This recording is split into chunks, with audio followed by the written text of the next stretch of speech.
Last Friday, my family decided to revive our long-abandoned tradition of game night. You know, the usual suspects: Monopoly, Scrabble, maybe some Pictionary if everyone was feeling creative. The only mildly odd thing was that Grandma brought a tiny flashlight and a notepad, but I figured she just wanted to keep score in her own cryptic way, since she's a retired codebreaker and never really let that go. The table was set, snacks were out, and spirits were unusually high, probably because Dad claimed he'd finally read the rules this time. Things were going smoothly until about halfway through our second round of Monopoly, when Grandma started tapping her fingers on the table in a strange rhythm, pausing only to smirk at Mom whenever she landed on Boardwalk.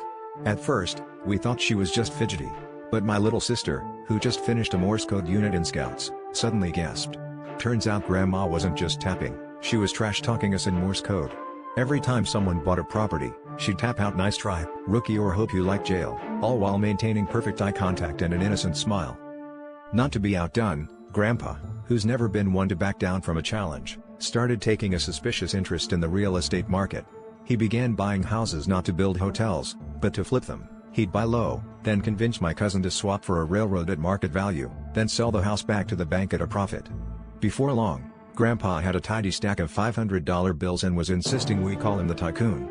Meanwhile, Grandma escalated her Morse code taunting to include aggressive pricing advice. She tapped out "buy low, sell high" every time Grandpa made a deal, which led to an argument about insider trading and whether Monopoly needed an SEC.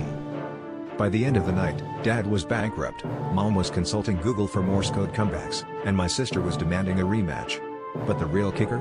Grandpa stood up, pocketed his winnings, and declared, "Well, I guess you could say I've cornered the grandma communications and the housing market." Game night, needless to say, has been postponed until further notice.